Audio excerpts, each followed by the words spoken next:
Hello, my very dear Taurus. I love this reading for you. The song that I was hearing was It's My Life, but It's My Life by the band Talk Talk, Talk, Talk, back in the early 80s. It was redone by No Doubt and Gwen Stefani. That's also a good version, but I love the one with Mark Hollis.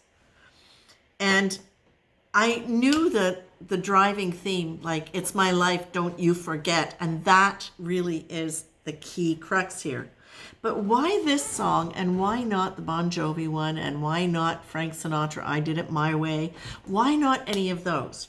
So this, I think, my friends, is going to be because this is for, excuse me, those of you who are now starting to expand in your life in a way where you are moving out of ideas of love and into the bigger experience of pleasure, of expanded choice, of freedom from some old ideas and some old experiences. Now, this is the reading for the week of July 14th, or when you hear this, because for some of you, this may not be immediately relevant.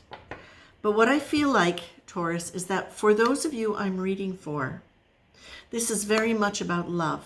And what I'm feeling is that there are some of you who have experienced some real heartbreak. And it might be through romantic partnerships, it might also be through friendships, but I feel as though as I'm reading these cards, as I'm getting in touch with the energy, Taurus, that there are those of you who have or are about to say, enough. I finally get it. I can have more. I don't have to settle for a limited vision of what I thought was available. I can allow myself to really explore, to really say, what am I choosing, and expanding your choice. Now, all of a sudden, I'm seeing a buffet, like I believe was your reading a couple of weeks ago. And this really feels to me like this song. I really hope you'll listen to this song, because it's very much about this person coming to realize that they were settling for less and how they'd fooled themselves about something. But the refrain of it is so powerful and beautiful. It's my life, don't you forget. Ah, it's my life, it never ends. It's just so perfect. Funny how I blind myself. I never knew I was sometimes played upon, afraid to lose. So again, we look at the verses and they may not be specifically applicable, but what it feels to me as I read this is that this is you coming up out of any situation where you felt, or where you realized now that you were not experiencing commitment, true love, the kind of love that you really wanted, the nourishing kind of love that you wanted, the fairness, the equality, whatever it was that you, Taurus, accepted as enough because you hadn't imagined more for whatever reason. Now it's like you're coming up out of this and you're going, it's my life. Don't you forget it. To anybody who would try to take you down or diminish you or give you less than you deserve just because that's who they are. And now the card that you get is power. Power, power, power. That is an energy that radiates from your heart. It is coming from the core of you. It is coming from you owning and loving who you are and loving the possibility of life. It feels, Taurus, as though you are opening to adventure. And you are opening to adventure by virtue of choosing that. And it feels like that's all you need to do is choose. Oh my gosh. Now, you're being asked to do it fiercely, with passion. How do you want to live your life, Taurus? And what would you do? I love this reading. What would you do if you knew God was head over heels in love with you and loved all the parts of you that you were insecure about, you weren't sure about, who'd looked at any of the mistakes you made that you called mistakes and God called learning lessons? What if you knew there was divine, benevolent love just surrounding you, exactly who you are, and wanting to give you everything wonderful that you better than anything you ever imagined? And can you let your imagination go there, knowing that there is this benevolent force ready to give it to you? Okay? If you knew that you could. I was just talking with somebody recently. The root of isolation has little to do with separation from the outside world, but rather stems from not feeling truly connected to a deeper part of ourselves. When we're truly connected to the deepest part of our being, we're connected to our sacred essence, which unifies all.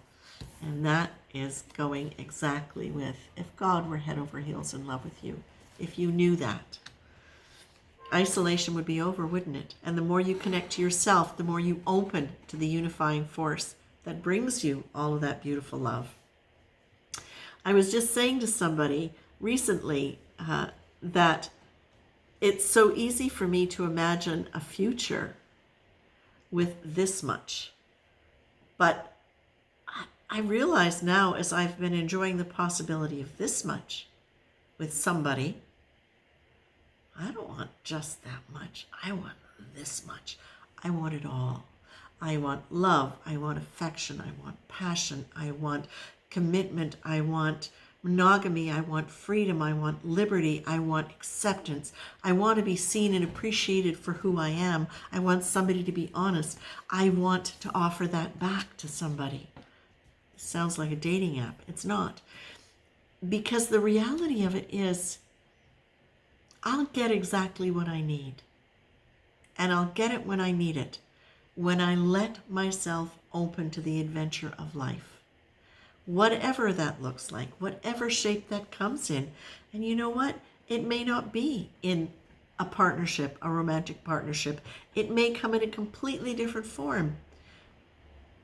The valuable thing is when we can let ourselves imagine and see to the extent, to the limit that our imagination takes us, travel there. And what if it were more? Wouldn't it be fun if that were true, if that were real, if that manifested? And wouldn't it be fun if there was even more? Now, what would even more look like? Let's see.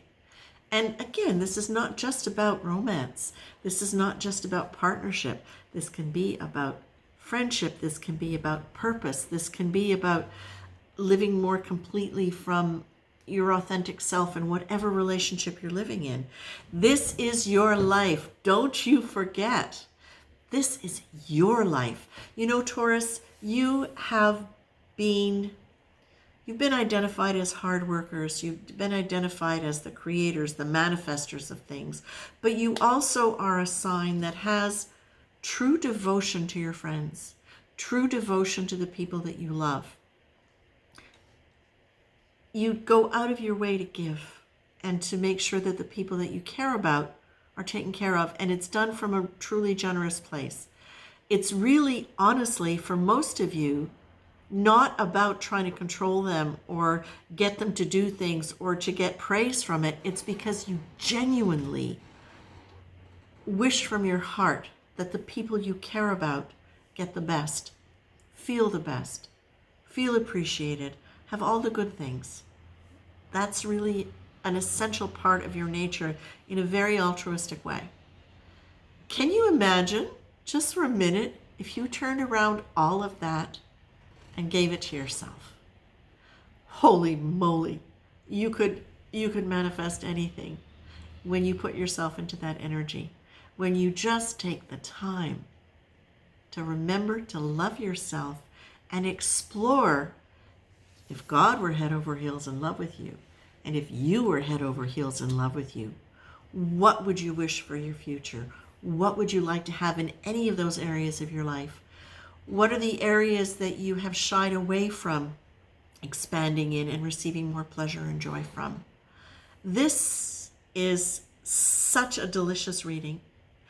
And I feel so much delight.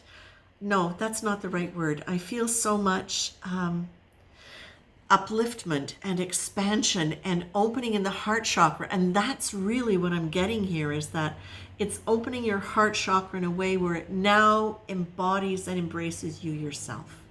And that the more you learn to do that, the more you get to choose those things that are going to enhance that feeling for yourself. Taurus, you're being asked to start making choices around that feeling and to really exercise your choice muscle. Now, that's actually an activity that we use as an awareness activity, but I feel like this is going to help you move into start being able to choose things on a bigger scale when you start getting used to choosing things on a smaller scale. Why? Well, part of taking care of other people is letting them choose what kind of food they want, what dinner they want to go to, what kind of vacation they want. Now, what about if you choose first? What about if you check in and say, what would I choose? What am I going to choose now? And I'm going to propose that. Or if they say this, I'm going to let myself check in and say, you know what? I would actually choose that rather than that. How about if we do that? It's asking you on a smaller scale, on a more human scale, to really start being conscious of your choices and make sure they're in alignment with what your heart really wants. Okay? Taurus, I'm going to leave you with that because I think this is delightful. I'm very happy for you. I'm really happy that I have a Taurus sun sign right now, because this feels like the world is your oyster now in the best possible way. God bless, Taurus. Have fun.